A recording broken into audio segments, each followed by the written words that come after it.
Jesus went out with his disciples across the Kidron Valley to a place where there was a garden, which he and his disciples entered.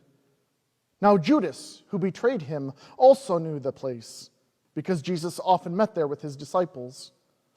So Judas brought a detachment of soldiers, together with the police and the chief priests and the Pharisees, and they came there with lanterns and torches and weapons. Then Jesus, knowing all that was to happen to him, came forward and asked them, "For whom are you looking?" They answered, "Jesus of Nazareth." Jesus replied, "I am he." Judas, who betrayed him, was standing with them. When Jesus said to them, "I am he," they stepped back and fell to the ground. Again he asked them, "For whom are you looking?" They said, "Jesus of Nazareth." Jesus answered, "I told you that I am he. So if you are looking for me, let these men go." This was to fulfill the word that he had spoken. "I did not lose a single one of those whom you gave me." Then Simon Peter, who had a sword, drew it, struck the high priest's slave, and cut off his right ear. The slave's name was Malchus. Jesus said to Peter, "Put your sword back into its sheath. Am I not to drink the cup that the Father has given me?" So the soldiers, their officer, and the Jewish police arrested Jesus and bound him.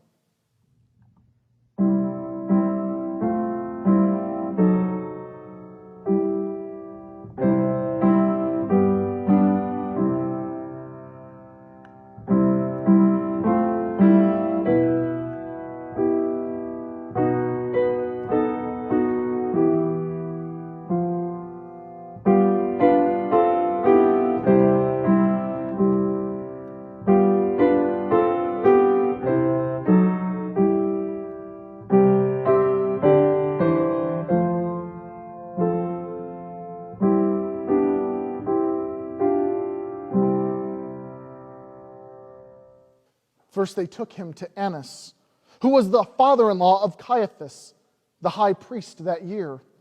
Caiaphas was the one who had advised the Jews that it was better to have one person die for the people. Simon Peter and another disciple followed Jesus. Since that disciple was known to the high priest, he went with Jesus into the courtyard of the high priest. But Peter was standing outside at the gate. So the other disciple, who was known to the high priest, went out, spoke to the woman who guarded the gate, and brought Peter in. The woman said to Peter, "You are not also one of this man's disciples, are you?" He said, "I am not." Now the slaves and the police had made a charcoal fire because it was cold, and they were standing around it and warming themselves. Peter also was standing with them and warming himself. When the high priest questioned Jesus about his disciples and about his teaching, Jesus answered, "I have spoken openly to the world. I have always taught in the synagogues and in the temple, where all the Jews come together. I have said nothing in secret. Why do you ask me? Ask those who heard what I said to them. They know what I said." When he had said this, one of the police standing nearby struck Jesus on the face, saying, "Is that how you answer the high priest?" Jesus answered, "If I have spoken wrongly, testify to the wrong. But if I have spoken rightly, why do you strike me?" Then Annas sent him bound to Caiaphas, the high priest. Now Simon Peter was standing and warming himself. They asked him, "You are not also one of his disciples, are you?" He denied it and said, "I am not." One of the slaves of the high priest, a relative of the man whose ear Peter had cut off, asked, "Did I not see you in the garden with him?" Again Peter denied it, and at that moment the cock crowed.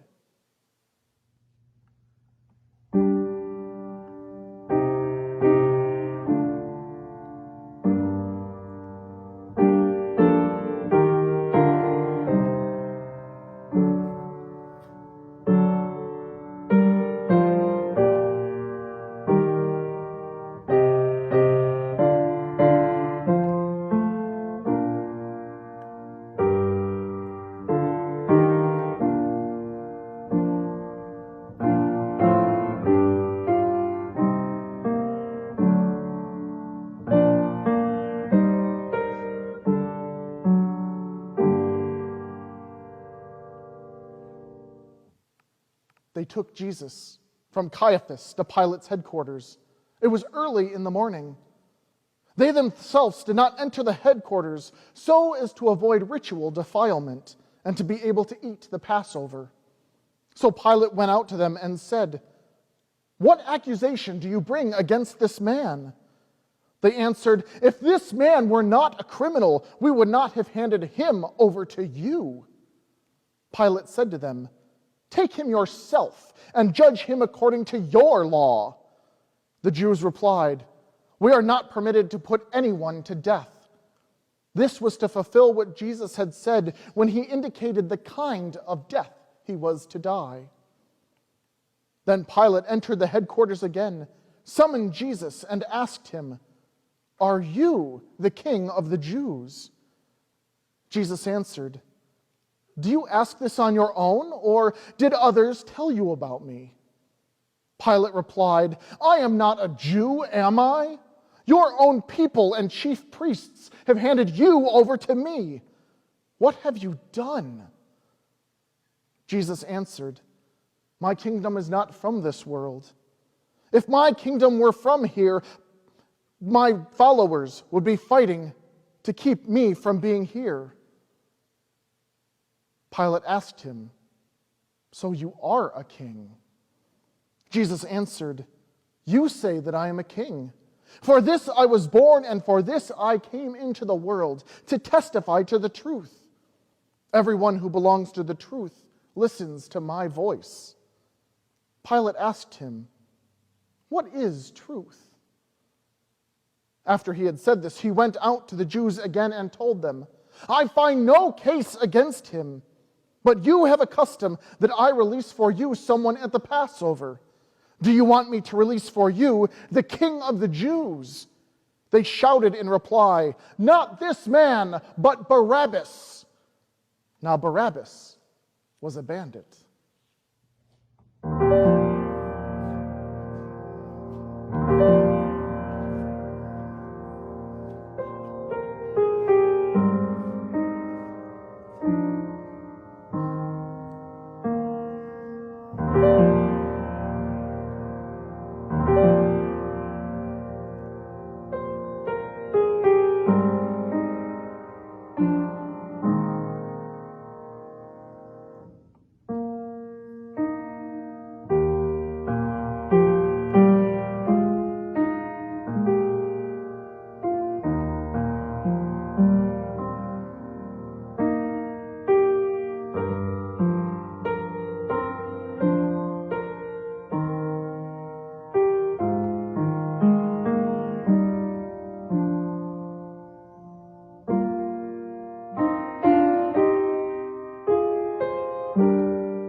Pilate took Jesus and had him flogged.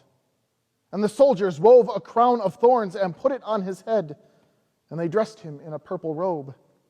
They kept coming up to him and saying, "Hail, King of the Jews!" and striking him on the face. Pilate again went out and said to them, "Look, I am bringing him out to you to let you know that I find no case against him." So Jesus came out, wearing the crown of thorns and the purple robe. Pilate said to them, "Here is the man!" When the chief priests and the police saw him, they shouted, "Crucify him! Crucify him!" Pilate said to them, "Take him yourself and crucify him. I find no case against him." The Jews answered, "We have a law, and according to that law he ought to die, because he claimed to be the Son of God." Now when Pilate heard this, he was more afraid than ever. He entered his headquarters again and asked Jesus, "Where are you from?" But Jesus gave him no answer. Pilate therefore said to him, "Do you refuse to speak to me? Do you not know that I have the power to release you and the power to crucify you?" Jesus answered him, You would have no power over me unless it had been given to you from above. Therefore, the one who handed me over to you is guilty of a greater sin." From then on, Pilate tried to release him, but the Jews cried out, "If you release this man, you are no friend of the emperor.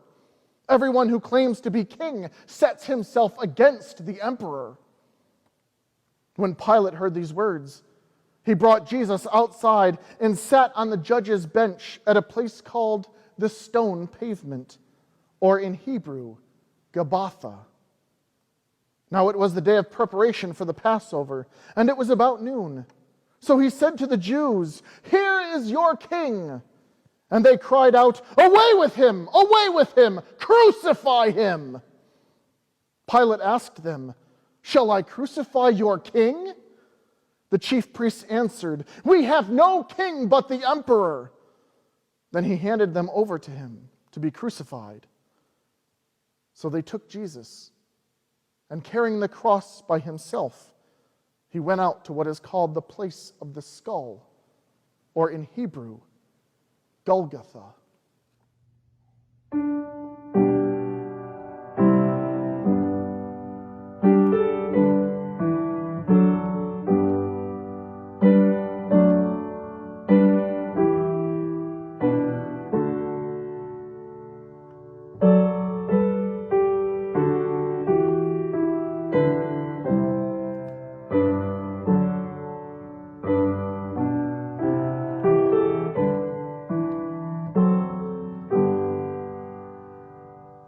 At Golgotha, they crucified him, and with him 2 others, one on either side, with Jesus between them.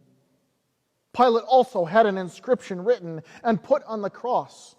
It read, "Jesus of Nazareth, the King of the Jews." Many of the Jews read this inscription because the place where Jesus was crucified was near the city, and it was written in Hebrew, in Latin, and in Greek. Then the chief priests of the Jews said to Pilate, "Do not write the King of the Jews, but this man said, 'I am the King of the Jews.'" Pilate answered, "What I have written, I have written." When the soldiers had crucified Jesus, they took his clothes and divided them into 4 parts, one for each soldier. They also took his tunic. Now the tunic was seamless, woven in one piece from the top. So they said to one another, "Let us not tear it, but cast lots to see who will get it." This was to fulfill what the scripture says, "They divided my clothes among themselves, and for my clothing they cast lots." Meanwhile, standing near the cross of Jesus were his mother and his mother's sister, Mary, the wife of Clopas, and Mary Magdalene. When Jesus saw his mother and the disciple whom he loved standing by her, he said to his mother, "Woman, here is your son." Then he said to the disciple, "Here is your mother." And from that hour, the disciple took her in to his own home.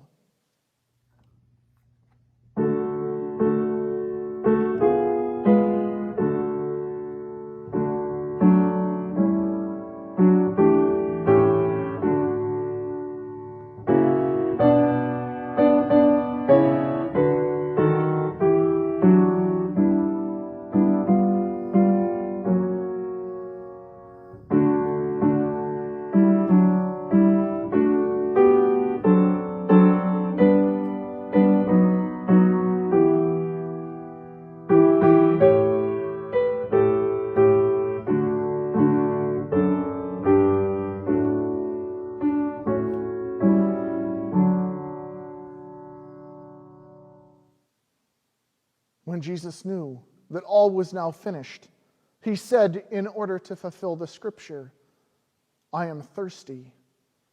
A jar full of sour wine was standing there.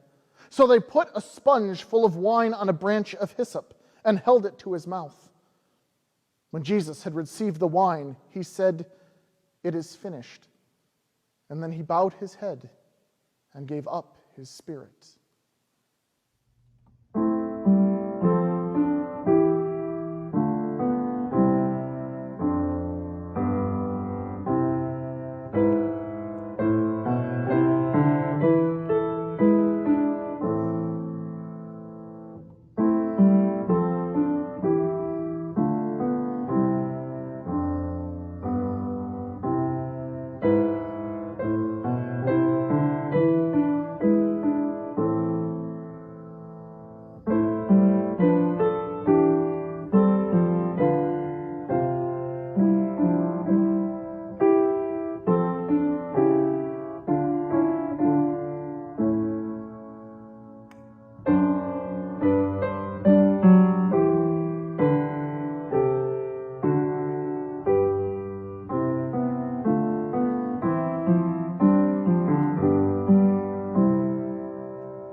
since it was the day of preparation. The Jews did not want the bodies left on the cross during the Sabbath, especially because that Sabbath was a day of great solemnity. So they asked Pilate to have the legs of the crucified men broken and the bodies removed. Then the soldiers came and broke the legs of the first and the other who had been crucified with him. But when they came to Jesus and they saw that he was already dead, they did not break his legs. Instead, one of the soldiers pierced his side with a spear, and at once blood and water came out. These things occurred so that the scripture might be fulfilled. None of his bones shall be broken.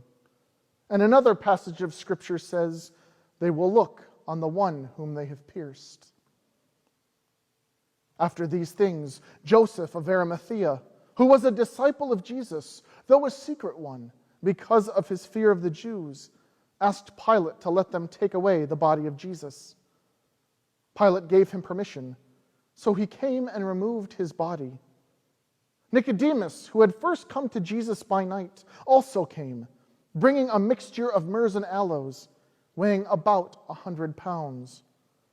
They took the body of Jesus and wrapped it with spices in linen cloths, according to the burial custom of the Jews.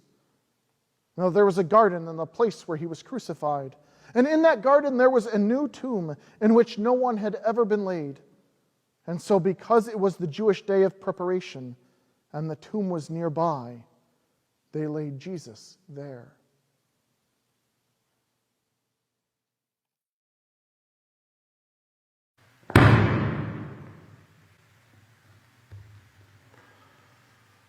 Were you there when they crucified my Lord? Were you there when they crucified my Lord? Oh, sometimes it causes me to tremble, tremble, tremble. Were you there when they crucified my Lord? Were you there when they nailed him to the tree? Were you there when they nailed him to the tree? Oh,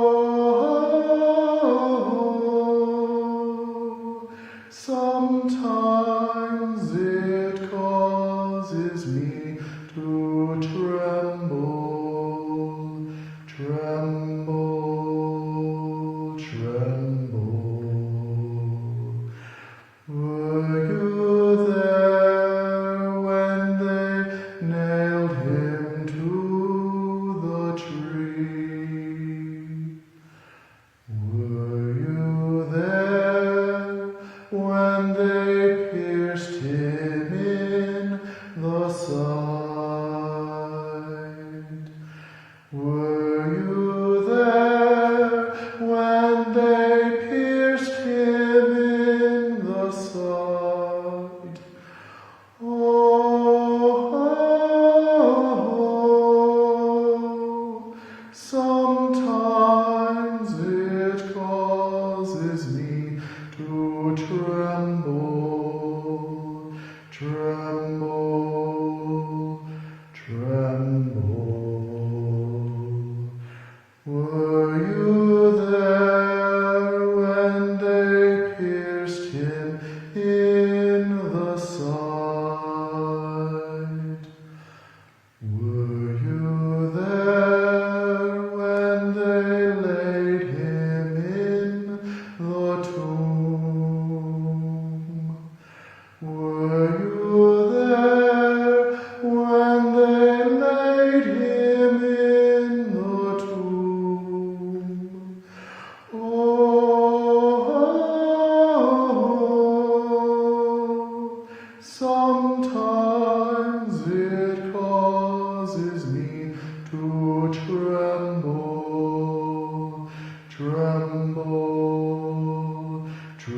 tremble.